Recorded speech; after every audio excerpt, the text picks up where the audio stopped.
What's going on, everybody? Day 2 of the Vicky roof insert. This is also the same for a 32 sedan or a Model A sedan. It's all the same, even though I'm not really telling you how to do it. Maybe if you watch what I'm doing, kind of learn something, maybe. I don't know, I'm learning too. So, this driver's side of the weld, I need to finish planishing out in the power hammer and smoothing out the profile from one panel to the other. This side is actually pretty good. I haven't tested it with my sweeps yet, which I kind of should do now. Not terrible. So, still got a little bit of work to do, but we're getting there. Unlike before I welded it when it was like this, it's a lot better. So, I'm gonna iron out the whole thing and get it ready to weld in. Then we'll do these patches up front, die come the roof, scribe it, cut and weld this in. I know it's a lot of work, but I'm gonna try to get it done today or tomorrow. I don't know. I need to get it done though, because I need that car out of here. He's also bringing me the rear end, front end. We're gonna make a roller. That shouldn't take long at all. That kind of stuff is quick, especially when you have all the parts. And I'm going to make sure he has all the parts. Even though I said that, it's probably not gonna have all the parts, because this is hard to know what you need. But regardless, let's get working on that roof insert again. Jeez, I'm mumbling. Mine's going a mile a minute because I need to get this done. Apologize for that, but let's get going to work.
All right, so I got things moved around here. I brought this closer so I don't keep having to like go around the 36. I can just go from here to there, here to there.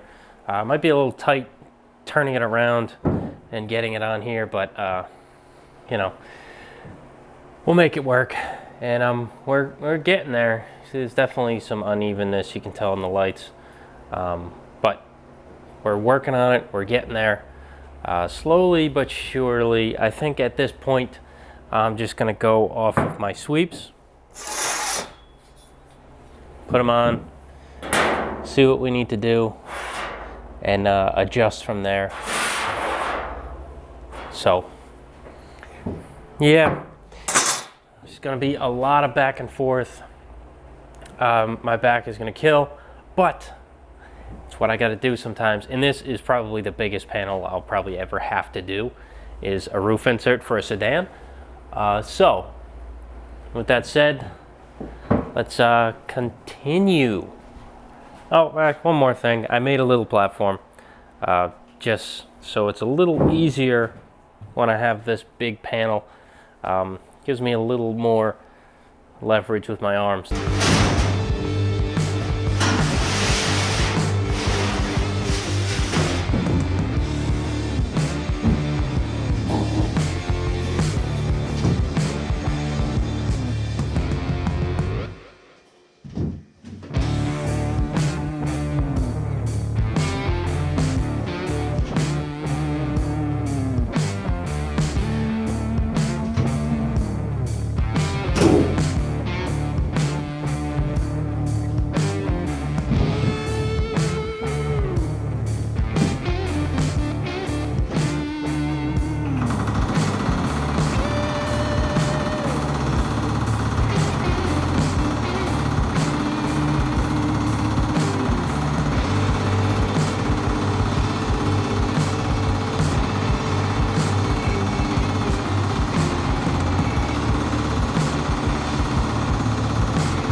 It's like cheating.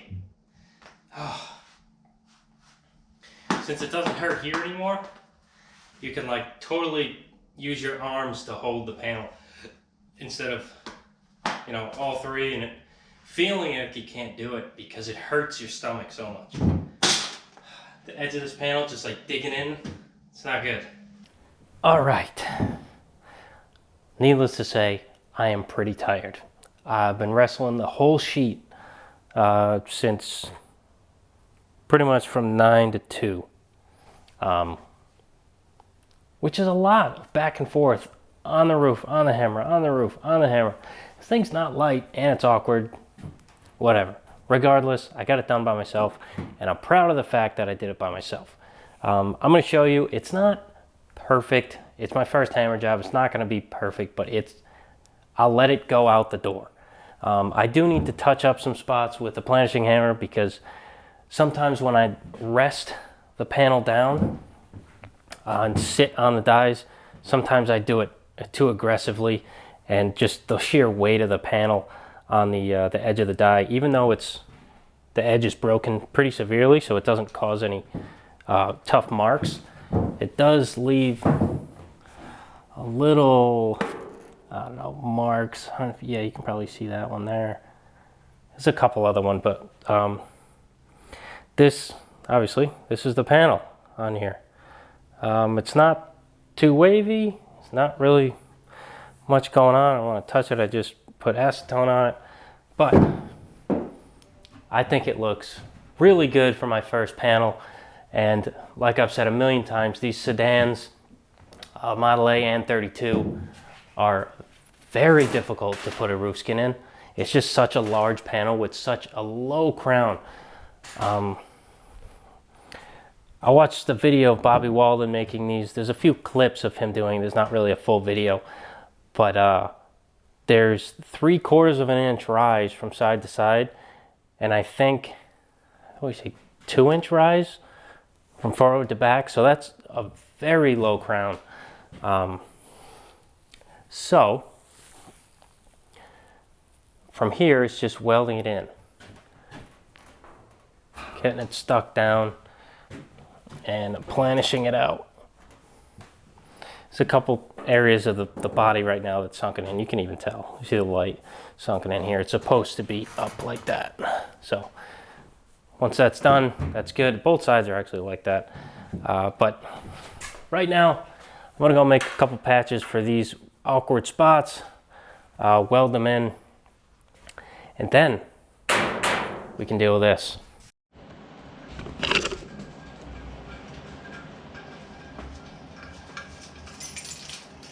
I love you.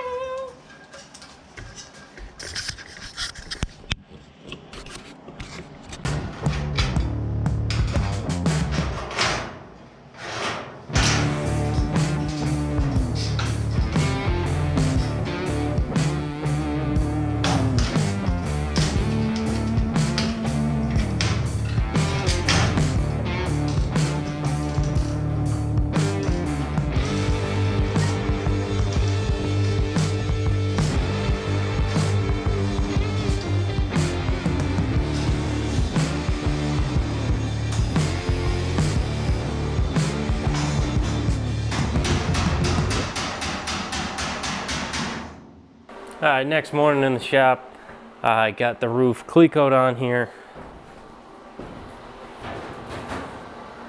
That corner patched. I'm not going crazy like the rest of the car. Just, you know, get the patch in, get the welds pretty smooth and call it.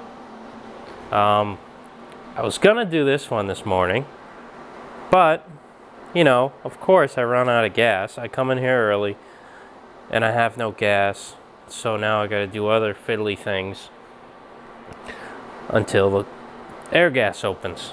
Fun. I would have had this top tacked in by now, but whatever. I was going to put this roof insert in with my little Cleco tabs. You know, hole in the insert, hole in the roof. These join it so I can make a scribe mark like now as it's in and cut all around it with snips, and then I'd have those tabs that would kind of hold it level in place. But I don't know, I think that's just creating so much work for myself for this project. I think I'm just gonna do the old cut and butt with the air saw. So I'm gonna just, you know, start on one end, start cutting it, tack, tack, cutting, tack, tack, cutting, tack, tack, just the way I did with a bunch of things actually. The inner fender wells for the 36 I did that way.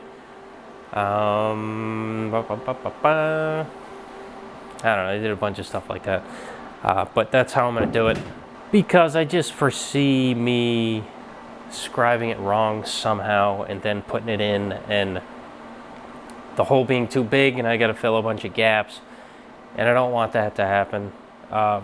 When you do the cut and butt with the saw, you kind of cut on an angle, cutting pretty much through both seams, and that makes the gap so tight it almost like bevels them together, and you can pretty much fusion weld it. Sometimes you go off track and there's a little gap, but you know, you just pay attention while you're doing it, and it goes pretty good actually. I thought it was kind of a hack way to do it, and then the first time I did it I was like, okay, there's a way to do this where you can control it and you can have a tight gap even though there's a blade. You can kind of cut it so there's no blade curve, which is kind of cool.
Alright, so I got the roof skin tacked up. It's tacked every couple inches or so. I'm not really too methodical on the first tacks to get it in there.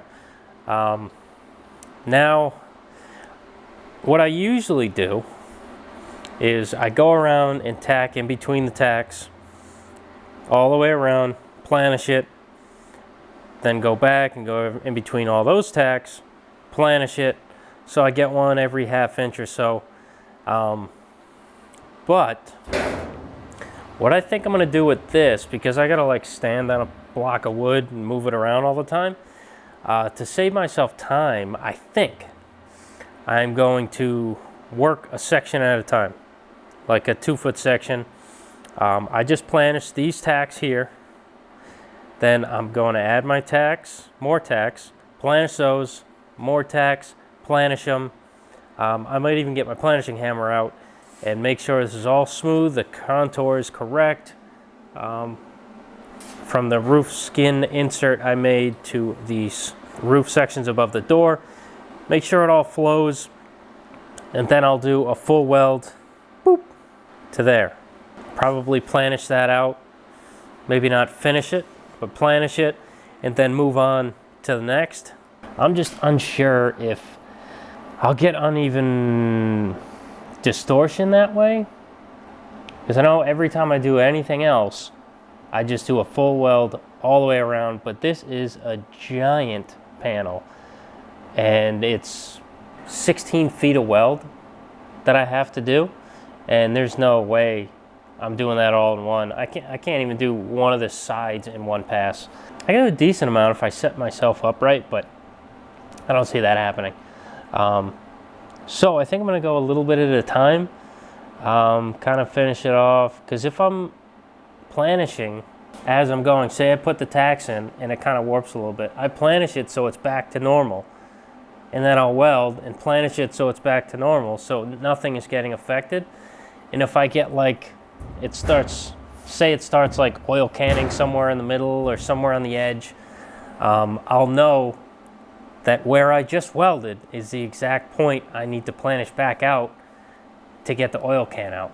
Because that's most likely what's gonna happen. It's gonna shrink material and wanna pull it away from the middle. You like that? Pull it away from the middle and kind of sink it in. That's very common to happen. So, I don't know, it doesn't actually sound like a bad idea now that I talk myself through it. Thanks guys for listening. And yeah, I'm gonna try that little at a time, so by the time I get back to the front, I'll be done, and I'll just have to dress the welds and do a slight metal finish on it.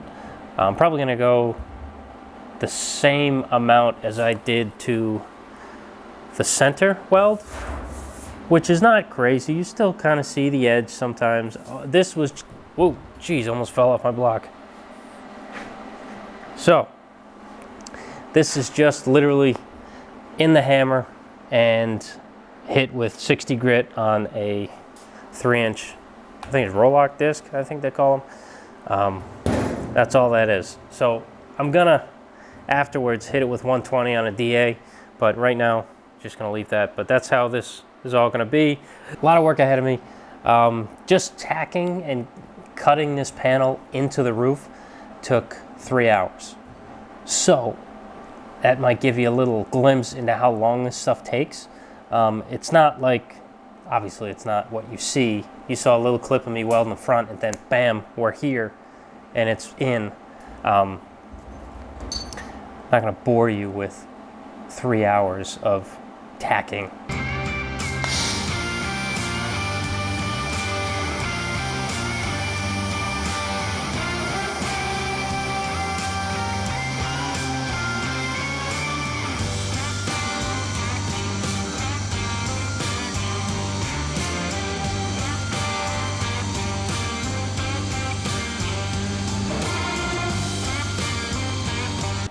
All right, so I've done a little bit of welding here. I got this side welded up. This side, I kind of knocked the weld off and planished it smooth a little bit. Still obviously needs some work. It's wavy from where I was just banging up the highs and knocking them down, trying to get the weld taken care of. But I just want to reiterate something. Yes, this was 3 separate goes because I'm standing on a tiny little block. You see people welding little tacks all over the place on sheet metal and all over the place and all over the place. I would never do that. When you have it tacked up, planish it so it's smooth and the way you want the panel to be when it's finished. Maybe a little bit more stretched. If that happens, it's fine. And then weld from right to left or left to right, whatever you feel comfortable with, and it is not going to warp on you. It will, as it's heating up, like it'll it'll warp up. It'll kind of go as a wave as you're going. But then even right back out and shrink a tiny bit.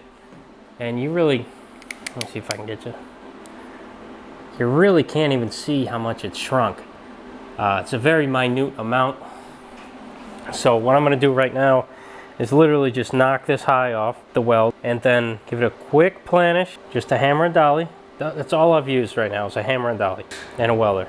That's it. So knock it down, planish it flat, and just kind of chase out the lows, because there's going to be some like this, that like there's a low next to the weld. I kind of try and chase those out as much as I can. You don't want to dig into them too deep, or you don't want to dig into them at all.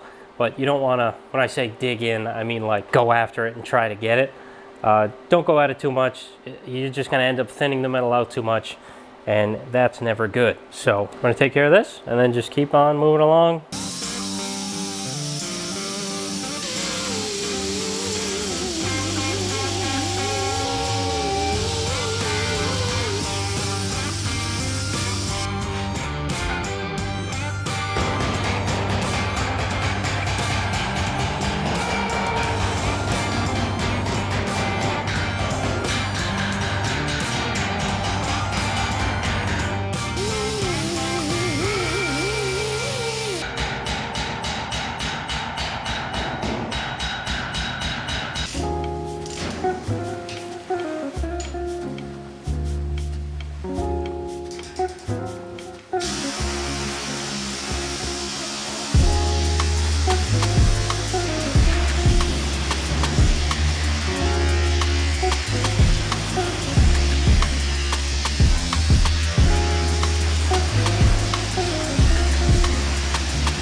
Pulling a late night in the shop here, trying to get this roof finished out the door. I hate to have Dano waiting. That needs to get done too. So I just need to get stuff done. So I'm working late. I'll show you what I did so far.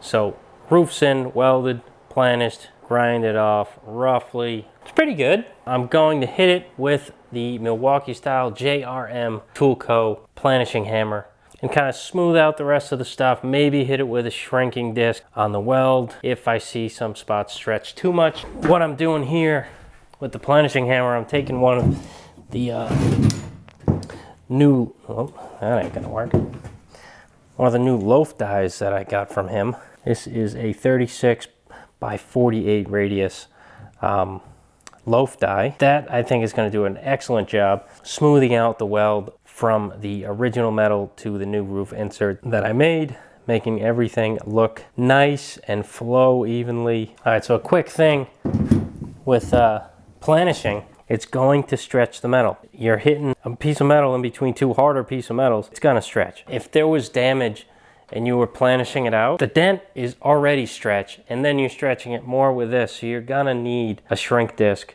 This is not be all end all of dent pulling and dent fixing. You need to also shrink it afterwards because it's too stretched to begin with. This is gonna smooth it out, then you shrink it. Little tip, not really have to do anything with this video, but yeah, I'm gonna take the planishing hammer to it, hopefully stretch the weld out just enough where I don't need to shrink anything, but you never know.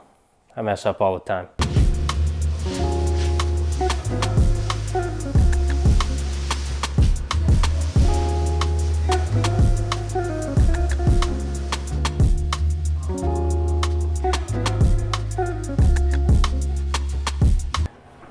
All right, guys, 11:30 on a Friday night. Finally finished the roof insert. At least as far as I'm gonna finish it. I guess I'll show you.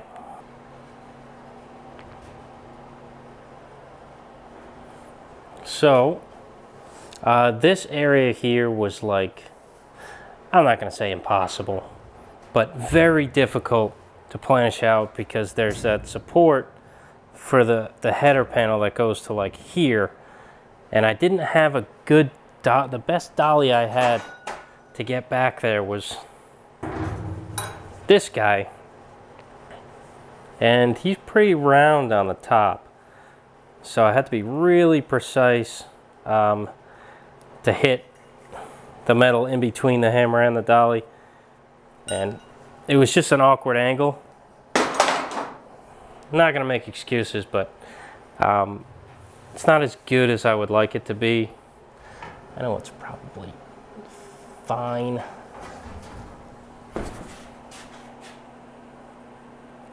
See a little bit of lumps in there, but see, that's as good as I can get that. And these corners, the same deal. It was just, there's all that support up there that you can't access it. Maybe with some more practice, I'll be able to do stuff like that more accurately and better. But right now, well, with time I can get it perfect, but he does not want me to spend a bunch of money on this car. So that's what it gets. Center, looking good. See, the lights don't really move too much. Oops, fell off my thing. But I don't know. I think it's all right. See back here, there's a little, I don't know, whoop-de-doo over there, but all in all, I think it's pretty darn good. So, that's a roof insert. It really kicked my butt, but I learned a lot from it. Learned a lot how to use the hammer with big panels, so next time I want to make a small one. Even a trunk lid is going to feel small to me. Compared to the only thing I've made with the power hammer, which is the giant roof insert. So, that's all I got for this one. Thanks for watching. Catch you guys on the next one.